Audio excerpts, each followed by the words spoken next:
লাগাতার কর্মবিরতির মধ্যেই সহকারী শিক্ষকদের ৩ দফা দাবি বাস্তবায়ন ও নতুন নিয়োগপ্রাপ্ত শিক্ষকদের প্রতি দেওয়া অন্যায় শোকজ প্রত্যাহারের দাবিতে বরিশালের মেহেন্দিগঞ্জ উপজেলা পরিষদ চত্বরে মানববন্ধন ও প্রতিবাদ সভা অনুষ্ঠিত হয়েছে। এই কর্মসূচি থেকে বক্তারা দ্রুত দাবি মেনে নিয়ে শিক্ষকদের শ্রেণীকক্ষে ফেরানোর সুযোগ দেওয়ার জন্য কর্তৃপক্ষের প্রতি জোর দাবি জানিয়েছেন। বিস্তারিত থাকছে মোহাম্মদ ইউসুফ আলী সৈকতের প্রতিবেদনে। জানা যায়, সহকারী শিক্ষকদের উদ্যোগে বৃহস্পতিবার সকাল 10টায় উপজেলা পরিষদ চত্বরে এই মানববন্ধন ও প্রতিবাদ সভা অনুষ্ঠিত হয়। প্রাথমিক শিক্ষক সমিতির সাধারণ সম্পাদক মোহাম্মদ মাহবুব হোসেন মিরন, সহসভাপতি আলী হোসেন মলিন, মোহাম্মদ হোসেন সাইফুল্লাহ মিজান, যুগ্ম সম্পাদক আবু সাইদ সহ অন্যান্য নেতৃবৃন্দ কর্মসূচিতে অংশ নেন। বক্তারা বলেন যে কোনো তদন্ত ছাড়াই সারা দেশে নতুন নিয়োগপ্রাপ্ত শত শত সহকারী শিক্ষককে অন্যায়ভাবে শোকজ করা হয়েছে, যা অযৌক্তিক এবং শিক্ষক সমাজের জন্য অপমানজনক। তারা অবিলম্বে এসব শোকজ আদেশ প্রত্যাহারের জন্য সংশ্লিষ্ট কর্তৃপক্ষের প্রতি জোর দাবি জানান। বক্তারা আরও উল্লেখ করেন যে অর্থ সচিব এবং প্রাথমিক ও গণশিক্ষা সচিব কর্তৃক ঘোষিত 11তম গ্রেড বাস্তবায়ন এখন সময়ের দাবি, যা দ্রুত প্রজ্ঞাপন জারির মাধ্যমে কার্যকর করা হলে শিক্ষকরা আবার শ্রেণীকক্ষে ফিরতে পারবেন। দাবি আদায় না হওয়া পর্যন্ত শান্তিপূর্ণ আন্দোলন চালিয়ে যাওয়ার ঘোষণা দেন তারা। এই দাবির প্রতি সংহতি জানিয়ে বাংলাদেশ শিক্ষক সমিতি মেহেন্দিগঞ্জ উপজেলার সভাপতি নুরুন নবী, মোহাম্মদ ফরিদ উদ্দিন এবং দুর্গাপুর সরকারি প্রাথমিক বিদ্যালয়ের প্রধান শিক্ষক রুনা লাইলা সহ সকল প্রধান শিক্ষকরা দ্রুত তা বাস্তবায়ন করে শিক্ষার সুষ্ঠু পরিবেশ নিশ্চিত করার অনুরোধ জানান।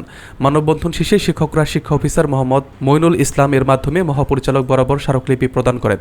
শিক্ষা অফিসার জানান যে তিনি তাদের দাবির সহানুভূতির সাথে বিবেচনা করে যথার্থ কর্তৃপক্ষের কাছে স্মারকলিপি প্রেরণ করবেন এবং একই সাথে শিক্ষকদেরকে শিক্ষার্থীদের ভবিষ্যতের কথা চিন্তা করে কর্মবিরতি প্রত্যাহার করে পরীক্ষার কাজে সহযোগিতা করার আহ্বান জানান।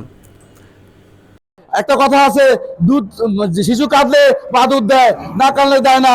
আমরা যদি না কাঁদি আমাদেরকে কেউ আমাদের এই দাবি বাস্তবায়ন করে বলে আমরা মনে করি না। এই জন্য আজকে আমাদের সাধারণ কর্মসূচি চলছে এবং আমাদের সহকারী বৃন্দকে যারা উপস্থিত আছে সবাইকে অনুরোধ করবো, আমরা 1 ঘন্টা এখানে থাকবো। 1 ঘন্টার ভিতরে আমরা কেউ কোথাও যাব না। বিভিন্ন স্লোগানের মাধ্যমে যেটার প্রমাণ আমাদের কাছে আছে, আমাদেরকে যার জন্য গতকালকে পাথরঘাট মডেল সরকারি প্রাথমিক বিদ্যালয়ে যে হামলা হয়েছে, আপনারা আমাদের বিদ্যালয়ের উপর হামলা করেছেন। আমরা সেটা আমাদের ছাত্রছাত্রীরা সব বলে দিয়েছে।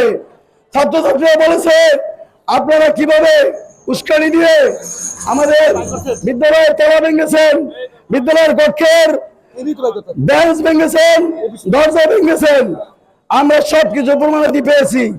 আপনাদের দৃষ্টি আকর্ষণ করে বলবো, আপনারা আমাদের ভাই, আপনাদের সাথে আমাদের কোনো শত্রুতা নাই, অভিভাবকদের সাথে আমাদের কোনো শত্রুতা নাই, কোনো শিক্ষার্থীর সাথে আমাদের শত্রুতা নাই। যারা স্কুলে থাকবে না, যারা তালা দিবে, তাদেরকে একটা শোকজ লেটার পাঠিয়ে দাও।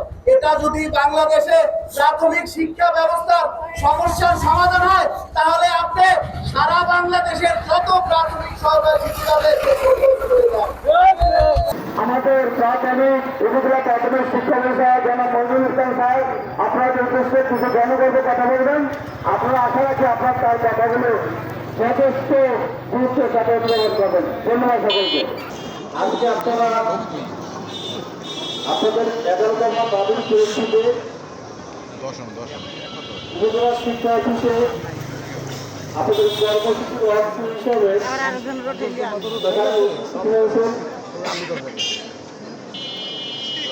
আবার সকল শিক্ষকরা রাস্তায় দাঁড়িয়ে তার দাবি আদায়ের জন্য আন্দোলন করবে। এজন্য আমি ব্যক্তিগতভাবে ব্যথিত, আমি দুঃখিত, আমি লজ্জিত। আপনার মানুষ ঘরের কারিগর আপনাদের হাত ধরেই